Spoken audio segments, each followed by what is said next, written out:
नमस्कार छात्रों, मैं मंजुला जोगी, हिंदी शिक्षिका, शरण बसवेश्वर उच्च माध्यमिक पाठशाला चित्रहಳ್ಳಿ ಬಳಲ್ಕೆರೆ तालुका चित्रदुर्ग जिला। बच्चों, आज हम हिंदी वल्लरी तृतीय भाषा हिंदी 10वीं कक्षा का गद्य पाठ दुनिया में पहला मकान, इस पाठ के लेखिका है विजया गुप्ता। तो इसका अभ्यास भाग हम आज देखते जाएंगे। तो इसके पहली अंदर कल की अवधि में हम क्या किया था, पाठ के सारांश को देखा था, लेखक परिचय को, लेखिका परिचय को देखा था, शब्दार्थ के बारे में देखा था। पूरा हम उस पाठ का विश्लेषण सुना है, देखा है। तो आज हम क्या करेंगे, यानी सरल रूप में रही एक कहानी। पूर्वोत्तर भारत के सिंफो आदिवासी के दो दोस्त घर यानी मकान बनाने के लिए, पहले बार मकान बनाने के लिए वो जंगल की ओर जाकर जानवरों से पूछकर किस प्रकार क्या कर सकते हैं, मकान बना सकते हैं, ये पूछकर वो आकर क्या करते हैं, मकान बनाना शुरू कर देते हैं। वही मकान दुनिया का पहला मकान बन जाता है। ऐसी एक कहानी हमने सुना था। तो उस कहानी में आए हुए, उस पद्य पाठ में यानी गद्य पाठ में आए हुए उत्तर को हम देखते जाएंगे। तो अभ्यास भाग में सबसे पहले एक वाक्य के उत्तरों को हम देख सकते हैं। तो एक वाक्य के उत्तर में पहला प्रश्न क्या है हम देखेंगे। सिंफो आदिवासी कहाँ रहते थे? ये बार बार प्रश्न आता है 10वीं कक्षा के जो वार्षिक परीक्षा में, ये प्रश्न हमेशा पूछते हैं। क्या है प्रश्न? सिंफो आदिवासी कहाँ रहते थे? हम सिर्फ मैं उत्तर लिख देती हूँ। सिंफो आदिवासी कहाँ? पूर्वोत्तर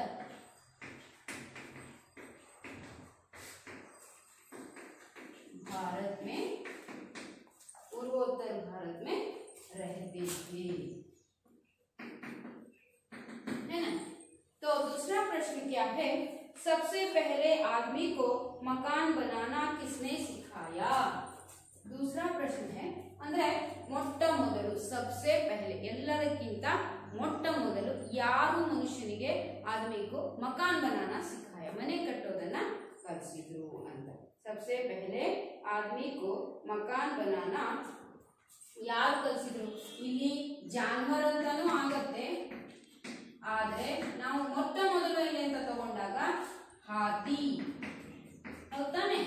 जानवर ಅದರಲ್ಲಿ हाथी सिखाया ಅಂತ ನೀವು सबसे पहले मकान बनाना हाथी सिखाया ಅಂತ ಹೇಳಿ पूर्ण ರೂಪದಲ್ಲಿ ಬರೆಯಬೇಕಾಗುತ್ತೆ।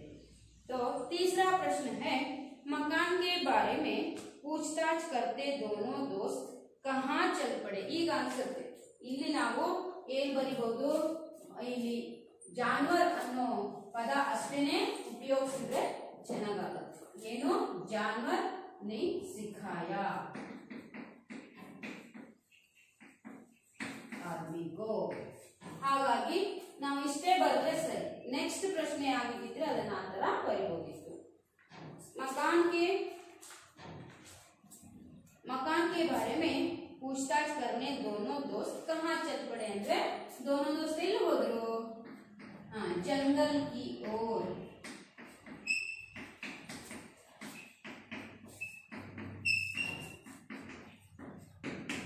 चल पड़े। दोनों दोस्त ಅಂತ ನೀವು ಹಾಕಿ ಬರೆಯಬೇಕಾಗುತ್ತೆ। ನಾಲ್ಕನೇ ಪ್ರಶ್ನೆ, दोस्तों की मुलाकात सबसे पहले किससे हुई? ಈಗ ನೀವು ಬರೆಯಬಹುದು। सबसे पहले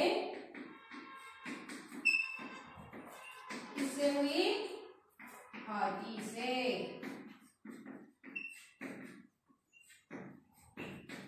ಹೌದಾ? नेक्स्ट प्रश्न ನಾವು ನೋಡೋದಾದ್ರೆ, दोस्तों ने क्या क्या तय किया? ಏನಂತ? दोस्तों ने क्या क्या तय किया? जंगल की ओर जाना और मकान बनाने के बारे में तय किया।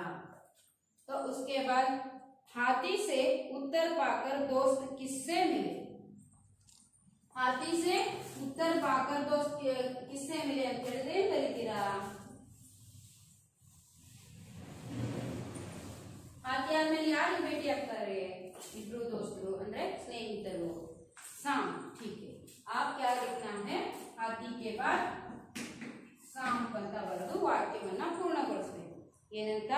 ಹಾತಿ ಸೆ ಉತ್ತರ ಪಾಕರ್ ದೋಸ್ತ್ ಕಿಸ್ಸೆ ಅಂತ ಇದ್ದಲ್ಲಿ ಏನ್ ಮಾಡ್ಬೇಕು? ಸಾಂಪ್ ಸೆ ಅಂತ ಮಾಡ್ಬಿಟ್ರೆ ಆಯ್ತು. ಯಾಕಂದ್ರೆ ನೀವು 10ನೇ ತರಗತಿಯ ವಿದ್ಯಾರ್ಥಿಗಳು, ನಿಮಗೆ ಪೂರ್ಣವಾಗಿ ಬರೆಯೋದು ಗೊತ್ತಿದೆ. ನಾನು ಆ ಶಬ್ದ ಅಷ್ಟೇ ಹೇಳ್ತಿದ್ದೀನಿ, ನೀವು ವಾಕ್ಯವನ್ನ ಪೂರ್ತಿಯಾಗಿ ಆ ಪ್ರಶ್ನಾರ್ಥಕ ಶಬ್ದವನ್ನ ತೆಗೆದು ಏನ್ ಮಾಡ್ಬೇಕಾಗಿರತ್ತೆ? ಹಾಕ್ಬೇಕಾಗಿರುತ್ತೆ. ಹಾಗಾಗಿ ಅದಾದ್ಮೇಲೆ 5ನೇದು ನೋಡೋಣ. 6ನೇದು ಹಾತಿ ಸೆ ಉತ್ತರ ಪಾಕರ್ ದೋಸ್ತ್ ಕಿಸ್ಸೆ ಮಿಲೆ. ಹಾತಿಯಿಂದ ಉತ್ತರವನ್ನ ಪಡೆದು ಯಾರಿಗೆ? ಸಾಂಸೆ ಅಂತ ನಾವು ಬರ್ದಾಯ್ತು. ಸಬ್ ಜಾನುವಾರೋ ಕಿ ಬಾತೆ ಸುನ್ಕರ್ ದೋಸ್ತೋ ನೆ ಕ್ಯಾ ಕಿಯಾ. ಎಲ್ಲ ಪ್ರಾಣಿಗಳ ಮಾತುಗಳನ್ನ ಕೇಳಿ ಏನ್ ಮಾಡಿದ್ರು? ಮಕಾನ್ ಬನಾಯ. ಅಷ್ಟೇ ಅಲ್ವಾ? ಎಲ್ಲ ಪ್ರಾಣಿಗಳ ಮಾತುಗಳನ್ನ ಕೇಳ್ಕೊಂಡು ಐಡಿಯಾಸ್ ಅನ್ನ ಕಲೆಕ್ಟ್ ಮಾಡ್ಕೊಂಡು ಬಂದು ಏನ್ ಮಾಡಿದ್ರು? ಮನೆ ಕಟ್ಟಿದ್ರು. ಮಕಾನ್ ಬನಾಯ ಅಂತ ಬರೀಬೇಕು. ಉಸ್ಕೆ ಬಾದ್ 2-3 ವಾಕ್ಯ ಮೇ ಉತ್ತರ ಲಿಖಿಯದಲ್ಲಿ ನಾವು ನೋಡ್ತಾ ಹೋಗೋಣ. ಲಾಲಿಮ್ और किंचा लालीदाम जंगल की ओर क्यों चल पड़े. ತುಂಬಾ ಸರಳವಾಗಿದೆ, ಹೌದು ತಾನೆ? ಏನಂತ ಬರೀತೀರಾ? ಇದು ತುಂಬಾ ಸರಳವಾಗಿದೆ. ಕಿಂದು ಅಂದ್ರೆ 2ನೇ ಮೇನ್, 2 3 ವಾಕ್ಯ ಮೇ ಉತ್ತರದಲ್ಲಿ 1ನೇದು किंदु लालिम और किंचा लालीदाम ताने. किंचा लालीदाम ಏನ್ ಮಾಡ್ತಾರೆ? जंगल की ओर ಅಂದ್ರೆ मकान बनाने के बारे में पूछताछ करने के लिए जंगल की ओर चल पड़े ಅಂತ ಬರಬೇಕು. ಮನೆ ಕಟ್ಟುವ ಬಗ್ಗೆ ಮಾಹಿತಿಯನ್ನ ಕಲೆ ಹಾಕೋದಕ್ಕಾಗಿ ಎಲ್ಲಿಗೆ ಹೋಗ್ತಾರೆ? ಕಾಡಿಗೆ ಹೋಗ್ತಾರೆ. दोस्तों ने हाथी के साथ किसकी चर्चा की? ಏನಿಲ್ಲ, दोस्तों ने हाथी के साथ ಆನೆಯ ಹತ್ರ ಯಾವ ವಿಷಯವಾಗಿ ಚರ್ಚಿಸಿದರು? मकान बनाने के बारे में चर्चा की. तो मकान हम ಅದನ್ನ ಸ್ವಲ್ಪ ನೀವು ಬರಬೇಕು. दोनों हम मकान बनाना चाहते हैं. आपको नमस्कार, हम इस प्रकार करना चाहते हैं, आप जानते हो तो हमें थोड़ा बताइए. तो तब हाथी कहता है, पूरा जो कहने का उत्तर है वहां पर लिख देना है. नेक्स्ट प्रश्न, हाथी ने दोस्तों को क्या उत्तर दिया? हाथी ಏನು ಸ್ನೇಹಿತರಿಗೆ ಉತ್ತರ ಕೊಡು? ये नमस्कार करके पूछने के बाद ಅಂತ ತಗೋಬೇಕು.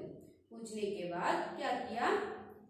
मेरे पैर जैसे 4 मजबूत पेड़ के खंभे, लकड़ी के खंभे काट लो, उसके आगे की बात मुझे रत्ती भर पता नहीं ಅಂತ ಹೇಳುತ್ತೆ ತಾನೆ. ಅದನ್ನ ನೀವು ಬರಿಬೇಕಾಗುತ್ತೆ. ಅದು ಹೇಳಿರುವಂತಹ ವಾಕ್ಯವನ್ನೇ ನೀವು ಅಲ್ಲಿ ಇಟ್ರೆ ಆಯ್ತು. ಅದರಲ್ಲಿ ಹುಡುಕಿ ನೀವೇ ಸ್ವಂತ ವಾಕ್ಯ ಮಾಡುವಂತದ್ದೇನಿಲ್ಲ. ಅದೇನು ಉತ್ತರ ಕೊಡುತ್ತೋ ಅದನ್ನ ಹಾಗೇನೆ ಇಡಬಹುದು. दोस्तों ने किन किन जानवरों से मुलाकात की? ಸ್ನೇಹಿತರು ಯಾವ ಯಾವ ಪ್ರಾಣಿಗಳ ಜೊತೆ ಭೇಟಿಯಾದರು? ಮುಲಾಕಾತ್ ಅಂದ್ರೆ ಭೇಟಿಯಾದರು ಅಂತ. दोस्त पहले हाथी से मिले, उसके बाद सांप से मिले, उसके बाद भैंस से मिले, उसके बाद किससे मिले? मछली से मिले. ये 4 पॉइंट्स आप वाक्य के रूप में लिखते हैं. तो ये 2-3 वाक्य के उत्तर हो जाते हैं. तो 3-4 वाक्यों में उत्तर लिखिए हैं. तो वो कैसे लिख सकते हैं? ये भी यहाँ पर बहुत आसान है.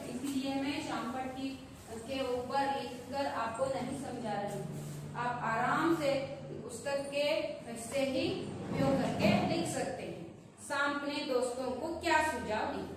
सुझाव का अर्थ होता है ಸಲಹೆ. ಹೌದಾ? ಹಾಗಾದ್ರೆ ಹಾವು ಏನ್ ಸಲಹೆ ಕೊಡ್ತು ಅದನ್ನ ಹೇಳಿದ್ದಾನೆ ನೀವು ಅಲ್ಲಿ ಹಾಕಿದರೆ ಇನ್ವರ್ಟೆಡ್ ಕಾಮಾದಲ್ಲಿದೆ. ಅದೇ ವಾಕ್ಯವನ್ನ ಇಡಬೇಕು. ಏನಂತ ಹೇಳುತ್ತೆ?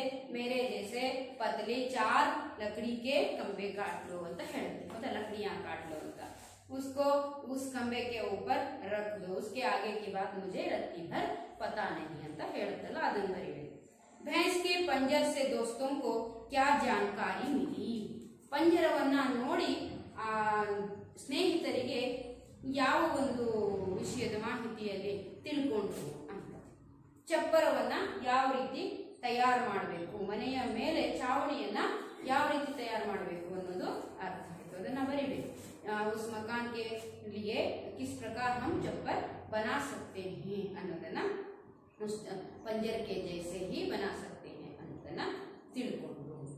उसके बाद मछली ने दोस्तों के प्रश्न का क्या जवाब दिया? मछली ने दोस्तों के प्रश्न का क्या जवाब दिया? मछली यानी मीनु दोस्तों के प्रश्नों का ಮಿತ್ರರ ಪ್ರಶ್ನೆಗಳಿಗೆ ಏನು ಉತ್ತರ ಕೊಡ್ತು? ಸ್ವಲ್ಪ ಪ್ರಶ್ನೆಯನ್ನೇ ಆ ಕಡೆ ಹಿಂದೆ ಮುಂದೆ ಮಾಡಿ ಕೇಳಿದ್ದಾರೆ. ಹಾತಿಗೆ ಏನ್ ಕೇಳಿದ್ರು ಅಂತ ಹೇಳಿದ್ದಾರೆ, ಅದೇ ಪ್ರಶ್ನೆ ಈ ಕಡೆ ಹಾತಿ ಏನ್ ಹೇಳ್ತು ಅಂದಂಗೆ ಇಲ್ಲಿ ಮछली ಏನ್ ಹೇಳ್ತು ದೋಸ್ತರಿಗೆ ಅಂತ. ಏನ್ ಹೇಳುತ್ತೆ? ನೀರಿನಲ್ಲಿ ತೇಲ್ತಿರುವಂತ ದೊಡ್ಡ ಮೀನನ್ನ ನೋಡಿ ಹೋಗಿ ನಮಸ್ಕಾರ ಮಾಡಿದಾಗ ಅದು ಹೇಳುತ್ತೆ, ನಮಸ್ಕರಿಸಿ ನಾವು ಮನೆ ಮಾಡ್ಬೇಕು ಅಂತ ಮಾಡಿದೀವಿ. ಆನೆ ಹೀಗೆ ಹೇಳ್ತು, ಆಮೇಲೆ ಹಾವು ಹೀಗೆ ಹೇಳ್ತು.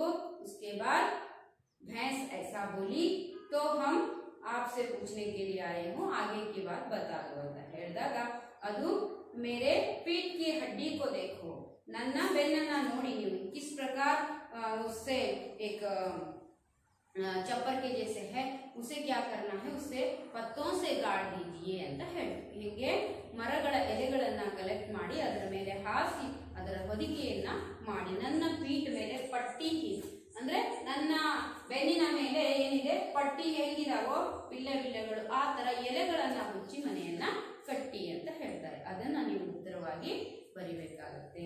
तो उसके साथ हम आगे पांचवा में देख सकते हैं अनुरूपता. अनुरूपताದಲ್ಲಿ ನಾವು ನೋಡೋದಾದ್ರೆ ಹಾತಿ ಜಂಗಲಿ ಜಾನುವಾರು, ಬೈಸ್ ಅಂತ ಕೇಳಿದ್ದಾರೆ. ಎಮ್ಮೆ ಯಾವ? ಹಾತಿ ಅಂದ್ರೆ ಆನೆ ಕಾಡು ಪ್ರಾಣಿ ಆದರೆ ಎಮ್ಮೆ ಯಾವ ಪ್ರಾಣಿ? ಸಾಕು ಪ್ರಾಣಿಗೆ ಏನಂತ ಹೇಳ್ತೀವಿ? ಹಾಗಾಗಿ ಪಾಲ್ತು ಜಾನುವಾರು ಅಂತ ನೀವು ಉತ್ತರವನ್ನ ಬರಿಬೇಕಾಗುತ್ತೆ. उसके बाद मछली पानी, मछली ಎಲ್ಲಿರುತ್ತೆ? ಪಾನಿಯಲ್ಲಿರುತ್ತೆ. सांप बिल होताने बिलದಲ್ಲಿ ಇರುತ್ತೆ. उसके बाद मछली तैरना, सांप ಅಂತ ಮತ್ತೆ ಕೇಳಿದ್ದಾರೆ. ಮೀನು ಈಜುತ್ತದೆ, ಹಾವು ತೆವಳುತ್ತೆ. ತೆವಳೋದಕ್ಕೆ ಏನಂತ ಕರಿತೀವಿ ನಾವು? ರೇಂಗ್ನಾ ಅಂತ ಕರಿತೀವಿ. ಹೌದಾನೆ? ರೇಂಗ್ನಾ ಅಂದ್ರೆ ತೆವಳುವುದು. ಅಷ್ಟು ಬರೀ. ಹಾತಿ ಸೂಂಡ್, ಭೈಂಸ್ ಅಂತ ಕೇಳಿದ್ದಾರೆ. ಸೂಂಡ್ ಅಂದ್ರೆ ಸುಂಡಿ, ಆನೆಯ ಸುಂಡಿ ಇರುತ್ತಲ್ಲ ಅದು. ಹಾಗಾಗಿ ಭೈಂಸ್ ಏನಿರುತ್ತೆ? ಸುಂಡಿ ಇರುತ್ತೆ, ಜೊತೆಗೆ ಸಿಂಗ್ ಇರುತ್ತೆ. ಗೊತ್ತಾನೆ?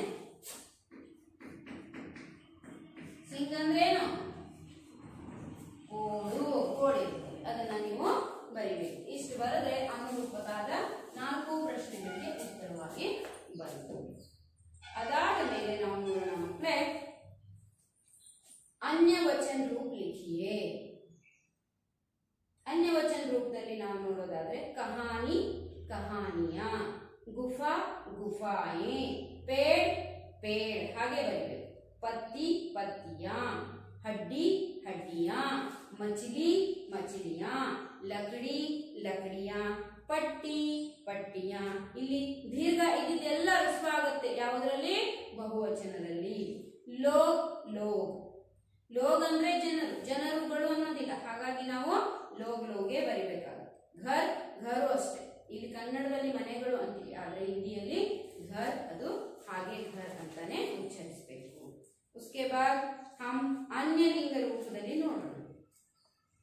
ಆದ್ಮಿ ಸ್ತ್ರೀಲಿಂಗ ಔರತ್ ಅಂತ ಬರೀಬೇಕು. ಏನ್ ಬರೀಬೇಕು?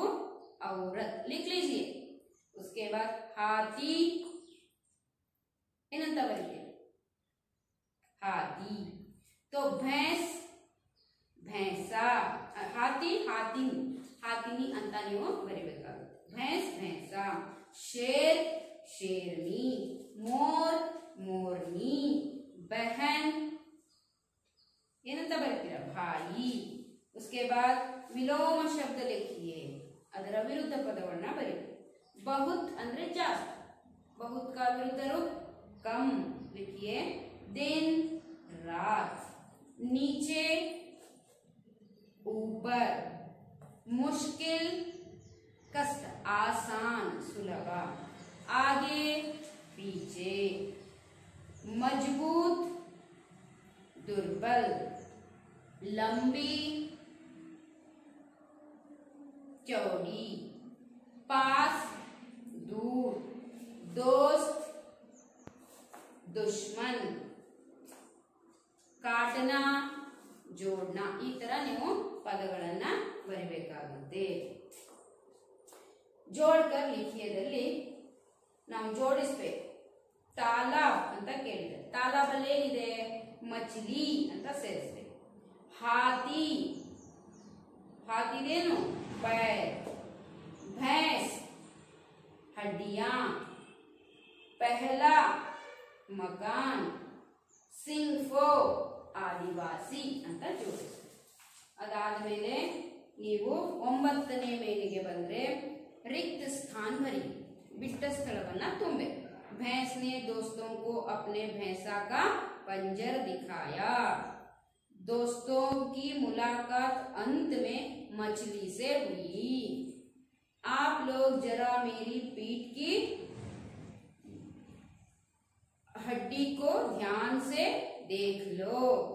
भैंस बहन,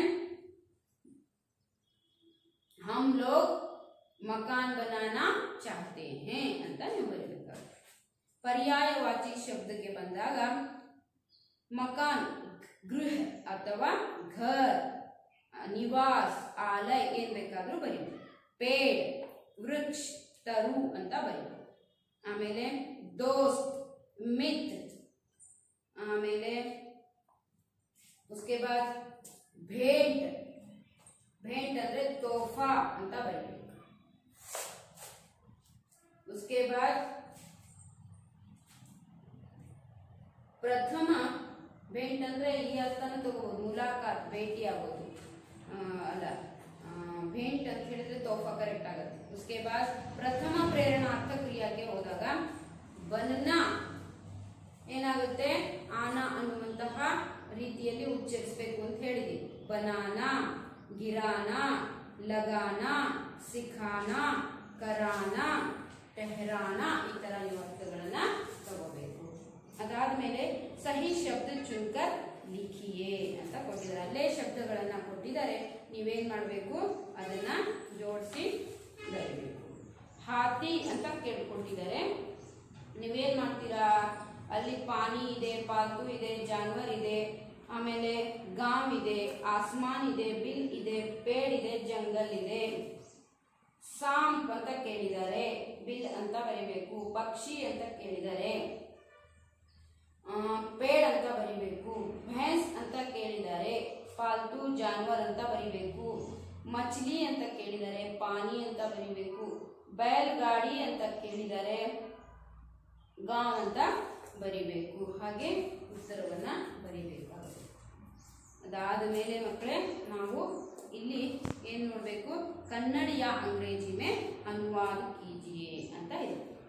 भैंस ने दोस्तों को पंजर दिखाया ಅಂತ ಇದೆ. ಅದನ್ನೇನ್ ಮಾಡ್ಬೋದು? ಎಮ್ಮೆಯು ಸ್ನೇಹಿತರಿಗೆ ಪಂಜರವನ್ನ ತೋರಿಸಿತು. ಎಮ್ಮೆಯು ಸ್ನೇಹಿತರಿಗೆ ಪಂಜರವನ್ನ ತೋರಿಸಿತು.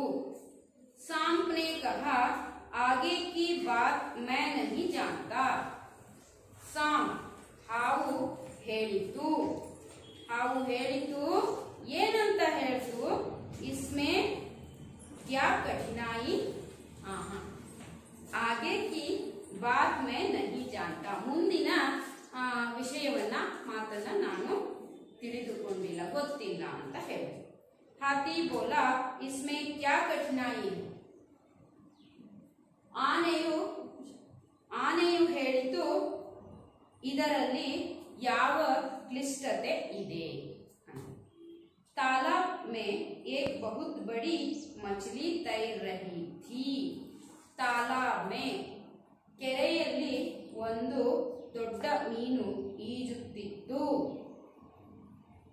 ಆಮೇಲೆ ಇಲ್ಲಿ पाठ से आगे ಕೊಟ್ಟಿದ್ದಾರೆ, पालतू और जंगली जानवरों की सूची तैयार कीजिए ಅಂತ ಕೊಟ್ಟಿದ್ದಾರೆ. पालतू और जंगली जानवरों की सूची तैयार कीजिए. ಒಂದು ಸೈಡ್ ಅಲ್ಲಿ ಏನ್ ಮಾಡಬೇಕು, ಪಾಲ್ತು ಜಾನುವಾರು ಬರೀಬೇಕು, ಇನ್ನೊಂದ್ ಕಡೆ ಜಂಗಲಿ ಜಾನುವಾರನ್ನ ಬರೀಬೇಕು. ಹಾಗಾದ್ರೆ ಪಾಲ್ತು ಅಂದ್ರೆ ಏನು, ಸಾಕು ಪ್ರಾಣಿಗಳು, ಜಂಗಲಿ ಅಂದ್ರೆ ಕಾಡು ಪ್ರಾಣಿಗಳು. ನೀವು ಒಂದೊಂದಾಗಿ ಎಷ್ಟಿದಾವೆ, 8 ಇದಾವೆ, ಬರೀತಾ ಹೋಗಿ. ಬಿಲ್ಲಿ, ಕುತ್ತ, ಆಮೇಲೆ ಭैंस, गाय, बकरी, खरगोश, ಈ ತರ ನೀವು ಈ ಕಡೆ ಬರೀತಾ ಹೋದ್ರೆ ಜಂಗಲಿ ಜಾನುವಾರಲ್ಲಿ ಏನ್ ಬರೀತೀರಾ, शेर, ಹೌದಾ, उसके बाद बाघ, उसके बाद चीता, है ना. इस प्रकार आप पालतू ಅಂದ್ರೆ ಕಾಡು ಪ್ರಾಣಿಗಳನ್ನ ಈ ಸೈಡ್ ಅಲ್ಲಿ ಬರೀಬೇಕಾಗುತ್ತೆ. उसके साथ साथ नीचे लिखे शब्दों के आधार पर लिखिए कि कौन क्या काम करता है ಅಂತ ಕೊಟ್ಟಿದೆ. ನೀವು ಇದನ್ನ ಒಂದು ಚಟುವಟಿಕೆಯ ರೂಪದಲ್ಲಿ ತಯಾರು ಮಾಡಿಕೊಂಡು ಬರಬೇಕು ಮಕ್ಕಳೇ. ಹೇಗೆ, ಇಲ್ಲಿ ಒಂದು ಉದಾಹರಣೆಗೆ ತೋರಿಸಿದ್ದಾರೆ, ಬಡಯಿ ಲಕ್ಡಿ ಕಾ ಕಾಮ್ ಅಂತ ತೋರಿಸಿದ್ದಾರೆ. ಬಡಯಿ ಅಂದ್ರೆ ಯಾರು, ಬಡಗಿ, ನಾವು ಬಡಿಗೆಯರ್ ಅಂತ ಕರಿತೀವಿ. ಅವರಿಗೆ ಏನ್ ಮಾಡ್ತಾರೆ, ಅವರು ಕಟ್ಟಿಗೆಯ ಕೆಲಸವನ್ನ ಮಾಡ್ತಾರೆ. ಹಾಗಾಗಿ ಲಕ್ಡಿ ಕಾ ಕಾಮ್ ಅಂತ ಕೊಟ್ಟಿದ್ದಾರೆ. ಇಲ್ಲಿ ಕುಂಹಾರ್ ಅಂತ ಕೊಟ್ಟಿದ್ದಾರೆ. ಕುಂಹಾರ್ ಅಂದ್ರೆ ಕುಂಬಾರ, ಯಾವ್ದ್ರಲ್ಲಿ ಕೆಲಸ ಮಾಡ್ತಾರೆ ಅಂದ್ರೆ ಮಿಟ್ಟಿ से मटका वगैरह बनाता है, उस काम करता है. ಲುಹಾರ್ ಅಂತ ಕೇಳಿದ್ದಾರೆ, ಸುನಾರ್ ಅಂತ ಕೇಳಿದ್ದಾರೆ, ಜುಲಾಹ ಅಂತ ನಮ್ಮ ಕಬೀರನ ಸಂದರ್ಭದಲ್ಲಿ ಜುಲಾಹ ದಂಪತಿ ಕಾ ಪುತ್ರ ಹೈ ಅಂತ ಕೇಳ್ತಾರೆ. ಹೌದಾ, ಯಾರು ಅಂತ ನೀವು ಗೆಸ್ ಮಾಡಬೇಕು, ಮಾಡ್ಕೊಂಡು ಬರ್ಕೊಂಡು ಬರ್ಬೇಕು. ದುಕಾನ್ದಾರ್, ಹಲ್ವಾಯಿ, ಡಾಕ್ಟರ್, ಅಧ್ಯಾಪಕ್, ಸೈನಿಕ್, ಕಿಸಾನ್. ಇವತ್ತೆಲ್ಲ ಏನೇನ್ ಕೆಲಸ ನಿಮ್ಗೆ ಗೊತ್ತಿದೆ ಮಕ್ಕಳೇ, ಅದನ್ನ ಈ ಪಕ್ಕದ ಭಾಗದಲ್ಲಿ ಯಾರು ಯಾವ ಕೆಲಸವನ್ನ ಮಾಡ್ತಾರೆ ವಿಭಾಗ ಮಾಡಿ ಬರ್ಕೊಂಡು ಬರ್ಬೇಕಾಗುತ್ತೆ. ನಾವು ನೋಡಿದ್ವಿ ಇಲ್ಲಿವರೆಗೆ ಏನ್ ಮಾಡಿದ್ವಿ ಅಂತ ಹೇಳಿದ್ರೆ, ಈ ಪ್ರಶ್ನೆ ಉತ್ತರಗಳನ್ನ ನಾನು ತುಂಬಾ ಸರಳವಾಗಿ ಸಂಕ್ಷಿಪ್ತವಾಗಿ ಹೇಳಿದ್ದೀನಿ. ಇದರ ಅರ್ಥ ಇಷ್ಟೇ, ಇದು ತುಂಬಾ ಸರಳವಾದ ಪಾಠವಾಗಿದೆ. ಯಾವುದು, ದುನಿಯಾ ಮೇ ಪಹಲಾ ಮಕಾನ್. ಆ ಅಭ್ಯಾಸ ಭಾಗದಲ್ಲಿ 1 ಅಂಕದ ಪ್ರಶ್ನೆಗಳಂತೂ ತುಂಬಾ ಸರಳವಾಗಿದೆ. ಈಗ ಹೇಳುವಾಗಲೇ ನಿಮಗೆ ಅರ್ಥ ಆಗಿರುತ್ತೆ. ಯಾಕೆ ಹೇಳಿ, ಹಮ್ ಕಥಾ ಕೋ कहते रहते हैं, कहानी को समझाते रहते हैं ना, तभी आप लोगों को उत्तर मिल जाता है. कुछ बच्चे ऐसा भी करते हैं, उसमें किस प्रकार हम उत्तर ढूंढ सकते हैं. पढ़ते पढ़ते ही पन्ना पलट कर देखते हैं तो हमें क्या दिखाई देता है, उत्तर दिखाई देता है. तो प्रश्न देखते हैं झट से और यहाँ पर मार्क कर लेते हैं. तो कैसे देखेंगे, सिंफो आदिवासी कहाँ रहते हैं ಅಂತ ಪ್ರಶ್ನೆ ಇದೆ ಅಲ್ವಾ. ಈಗ ಮಕ್ಕಳು ಶುರು ಮಾಡ್ಕೊಂಡ್ಬಿಡ್ತಾರೆ, जो होशियार बच्चे होते हैं वो करते हैं पूर्वोत्तर भारत में बसने वाले सिंफो आदिवासी. ಅವಾಗಲೇ ಅವ್ರೇನ್ ಮಾಡ್ತಾರೆ, ಸಿಂಫೋ ಆದಿವಾಸಿ ಕಹಾ रहते ಅಂದ ತಕ್ಷಣ ಪೂರ್ವೋತ್ತರ ಭಾರತ ಮೇ ಅಂತ ಅದಕ್ಕೆ 1 ಅಂತ ಮಾರ್ಕ್ ಮಾಡ್ಕೊಳ್ತಾರೆ. ಈ ತರಹ ಸರಳವಾಗಿ ಪ್ರಶ್ನೆಗಳಿದಾವೆ, ಅದಕ್ಕೆ ತಕ್ಕಂತೆ ನೀವು ಉತ್ತರಗಳನ್ನ ಬರ್ಕೊಂಡು ಬರಬೇಕು. ಆಮೇಲೆ 2-3 ವಾಕ್ಯದಲ್ಲಿ ಏನು ಉತ್ತರ ಇದಾವೋ ಅದರಲ್ಲಿ ಏನಾಗಿದೆಯಪ್ಪ ಅಂತ ಹೇಳಿದ್ರೆ, ನೀವು ಕಷ್ಟಪಟ್ಟು ವಾಕ್ಯ ಮಾಡಿ ಬರೆಯುವಂಥದ್ದೇನಿಲ್ಲ. ಅಲ್ಲಿ ಎಮ್ಮೆ ಏನ್ ಹೇಳ್ತು, ಹಸು ಅಲ್ಲ ಸಾಂಪ್ ಏನ್ ಹೇಳ್ತು, ಮಚ್ಲಿ ಏನ್ ಹೇಳ್ತು, ಅಲ್ಲಿ ಅವ್ರು ಹೇಳಿದ್ದನ್ನೇ ನೀವು ಬರಿಬೇಕಾಗಿರೋದ್ರಿಂದ ಪುಸ್ತಕದಲ್ಲಿರುವಂತಹ ವಿಷಯವನ್ನೇ ಇದ್ದ ಹಾಗೆ ನೀವು ಪ್ರಶ್ನೆಗಳ ಕೆಳಗೆ ಉತ್ತರದ ರೂಪದಲ್ಲಿ ಇಡಬೇಕಾಗುತ್ತೆ. ಹಾಗಾಗಿ ನಾವು ಈಗ ನೋಡಿದ್ವಿ ಎಲ್ಲಿವರೆಗೆ ಯಾವ ರೀತಿ ನಾವು ಈ ಸರಳವಾಗಿ ಉತ್ತರವನ್ನ ಬರೆಯಬಹುದು ಅಲ್ವಾ.